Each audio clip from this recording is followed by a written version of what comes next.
Why I keep coming back to the Philippines, even if I can't stay full time? Well, the short answer is I found someone there that I'm involved with. I have visited other countries, but this one, Philippines is just, it winds up being different. It's not the best.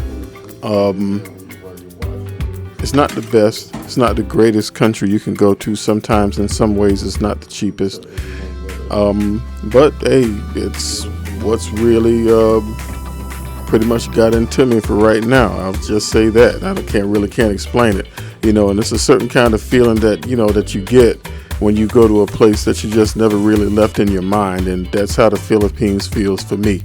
And usually when I go, I stay about a month at a time, mainly in Cagayan de Oro, or CDO for short. And every time I go, it feels long enough to settle into a, like a rhythm, but it's really not long enough to call it permanent. And that's my relationship with the place. I keep coming back, I get comfortable, I start to feel grounded.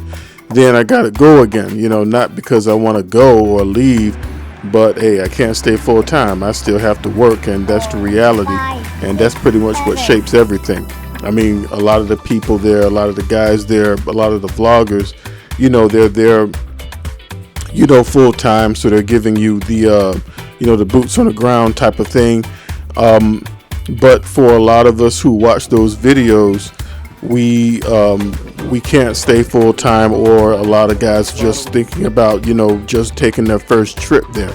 Being that I've gone there a couple of times, I'm taking another trip in September of this year, actually. And I would say if you stay there long enough, one thing that you'll find that it's really laid back and it's kind of boring. I'm like 54 right now. I don't really feel like retiring. I mean, I can't anyway, but a lot of the guys that are already there right now, they're on pensions. They may be on disability. They may have, whether if they were working, they're out of the military. They got those type of pensions. Maybe they're on Social Security. So a lot of the people there are older. Some guys they're there. They work, as digital nomads or something like that. But for me, I have a appliance repair business here back in the States. And it's a one-man shop for right now. I mean, I do probably intend on adding some more people in the future, but for right now it's me. But at least it's mine. So I do have that flexibility of I can gather up some money and then I can leave because, life is short and, the next day isn't promised to us. So if you can just go get out for a little bit, why don't wait? I would say I don't want to wait till retirement. Already at this age, you still have ailments. I don't want to be in that position where I finally do retire and then I can't enjoy my life. So not being there full time, I never really thought of it as a limitation.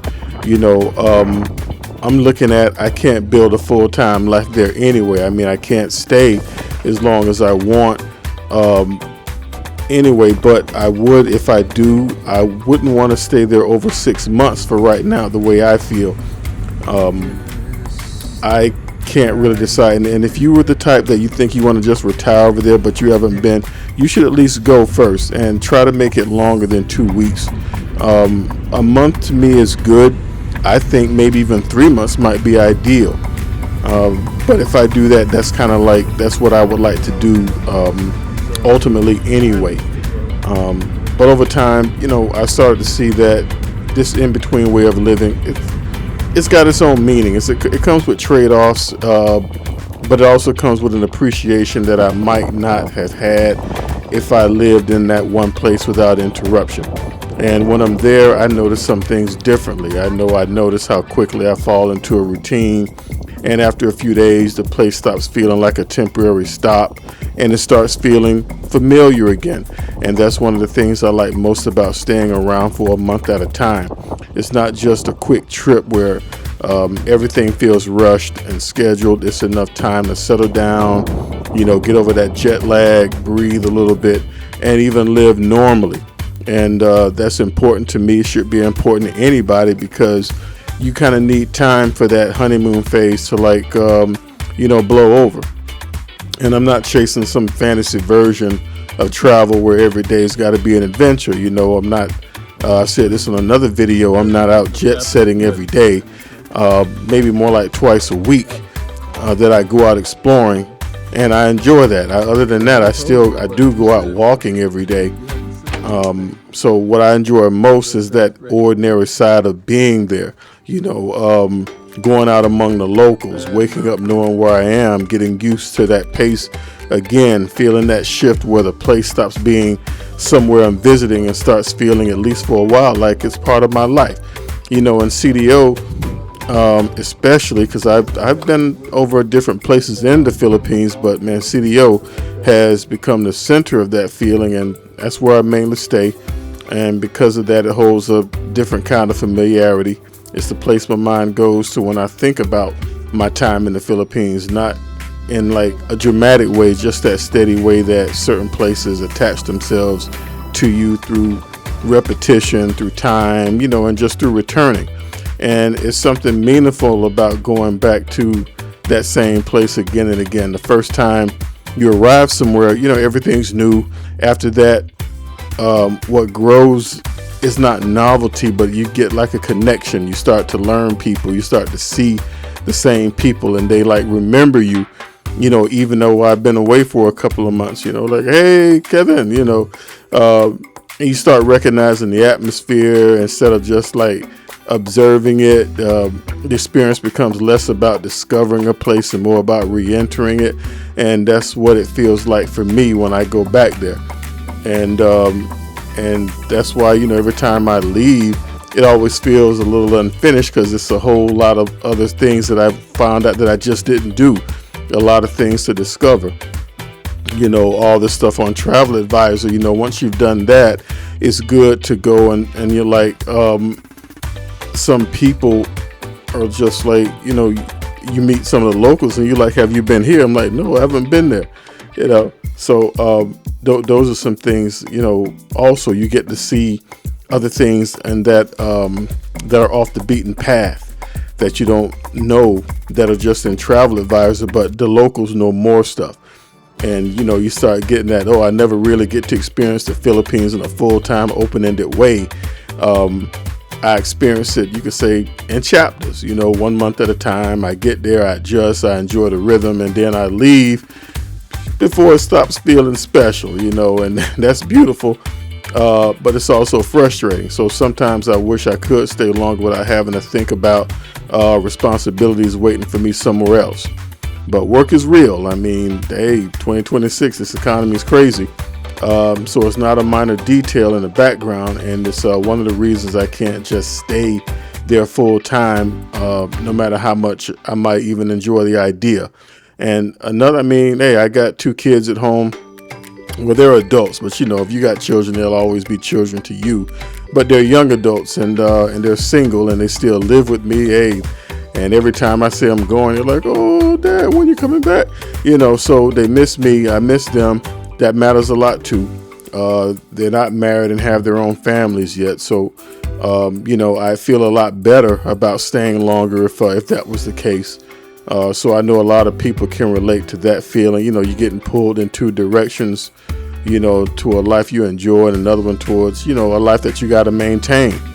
And so, hey, that tension is familiar to me. So on one hand, there's part of me that wants to have more time there, more ordinary days, more time without feeling like I'm already partway through my stay. On the other hand, there's this understanding that life doesn't pause just because I found a place that I enjoy being. You got responsibilities don't disappear. Work still's got to be done, and commitments still, they're still there. So, I've made peace with a version of my life that's split. It's not completely divided, but you could say it's shared. And so part of my life happens, you could say, in motion and transition and planning for the next return. Part of it happens in CDO, during those 1 month stretches when I can fully be there. And part of it happens outside the Philippines where, hey, work dictates what's possible and what isn't. So for a long time I thought that that this would make everything feel unstable, but weirdly, strangely, it's taught me a different kind of stability, not the stability of staying in one place permanently, but the stability of knowing that even if I leave, hey, I'll come back. All right. And there's comfort in having a place that keeps calling you back and answering that call whenever you can. I think that's why these shorter stays still mean so much to me. They might not be full time, but they're real. They ain't placeholders. They're just a break from life, and they're a part of my life. And because I know my time there is limited, I value it differently. I pay more attention. I appreciate the routines more. I don't assume I'll have endless time. So even the simple days feel important. I think when a stay has an ending, you become more present inside of it. You stop waiting for some perfect moment to enjoy where you are. You just let the place be what it is. And you can let yourself be there fully while you can. And that mindset has changed the way I think about time in general. And it's always a temptation to measure life by permanence, to think that something only counts if it's long term, official, or uninterrupted. But I don't think that's true anymore. Some places matter a lot, even if you can only be there in intervals. Some connections are real, even if they exist. You could say repeated returns instead of one continuous timeline. And that's what the Philippines has become for me. It's not a full-time home in the conventional sense, because that ain't honest, but definitely more than just somewhere I pass through. It's a place I keep making room for. All of Southeast Asia I still would like to visit. Probably bringing my kids over next year. I know we plan on going to Japan, and it's good to be able to step back from work and be present somewhere else. And I met someone there, as I said in the beginning. My wife is there. She has a young child, so hey, she's a part of the deal. So I adopted the child too, and so it's deep into what the place means to me. The child she's respectful. She reaches out to me and stuff like that. So I get that respect. It's a little bit different being, you could say, a single dad or a stepdad over there versus, here in the West. You as an individual, you as a man, it matters more over there. There's more to it, in Southeast Asia. So it's not, being a stepdad here, say in the West, is different, in Southeast Asia. So for now, ultimately, I do what I can, so again, I stay about a month there. I spend that time mainly in CDO. We go out, and I'm grateful, for where I am in life. It's not ideal, but I'm glad I'm in a place where I am able to travel and I am able to do these things, but I just want to share that, because some people, they live there, but there are other people who want to go.